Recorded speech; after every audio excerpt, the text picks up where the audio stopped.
Hello മച്ചന്മാരെ, എല്ലാവർക്കും ഏറ്റവും പുതിയ മൂവ് അപ്ഡേറ്റ്സ് സാധനം. അപ്പോൾ നമ്മൾ പറയാൻ വേണ്ടി പോകുന്നത് ടോവിനോ തോമസ് എന്ന് പറയുന്ന നടൻ്റെ ഈയിടെ റിലീസ് ചെയ്ത ചിത്രം നടികർ എന്ന് പറയുന്ന മൂവി.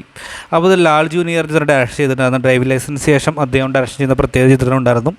ടോവിനോയുടെ അതായത് അന്വേഷണം കണ്ട ചിത്രശേഷം റിലീസ് ചെയ്യുന്ന പ്രത്യേകത ഉണ്ട്. അപ്പോൾ നടികരെ കുറിച്ച് പറയുമ്പോൾ നടികർ എല്ലാവർക്കും ഒരു ബിലോ എവറേജ് അനുഭവമായിരുന്നു തോന്നിയത്. എനിക്കും അത്രയേറെ അനുഭവമായിരുന്നു. കാരണം പ്രത്യേകിച്ചൊന്നും തോന്നിയിരുന്നില്ല. കാരണം യാതൊരു വിധത്തിൽ ഇമോഷൻസ് ആണെങ്കിലും ഒന്നും തന്നെ ടച്ച് ചെയ്തൊരു മൂവി തന്നെയായിരുന്നു. ആ ചിത്രം ഭയങ്കര നെഗറ്റീവ് ഒക്കെയാണ് കേട്ടിട്ടെങ്കിൽ പോലും ഏകദേശം 2 വീക്കോളം ചിത്രം തിയേറ്ററിലൊക്കെ കളിച്ചിരുന്നു. എങ്കിലും പല തിയേറ്ററിൽ നിന്നും മാറിയിട്ടുണ്ട്. ഇപ്പോഴും ഷോസൊക്കെ വെട്ടിക്കുറച്ചിരിക്കുന്നു. അപ്പോൾ ചിത്രം ഇതുവരെ ഡിസിസ്റ്റർ എന്ന നിലയ്ക്കാണ് ചിത്രം മുന്നോട്ട് പോകുന്നത്. അതായത് ഫ്ലോപ്പിനേക്കാൾ താഴെ നിലയ്ക്കാണ്. അപ്പോൾ അത് ഏകദേശം 7 കോടി രൂപയ്ക്ക് താഴെ മാത്രം ചിത്രം ഇതുവരെയും കളക്ട് ചെയ്തിട്ടുള്ളൂ.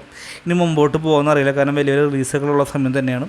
ആ നടികർ ഒരു ഡിസിസ്റ്റർ ലെവലിലേക്കാണ് കണ്ടിട്ടുള്ള വ്യക്തികളാണ് നിങ്ങളുടെ അഭിപ്രായം രേഖപ്പെടുത്തുക. അതായിരിക്കും ബൈ.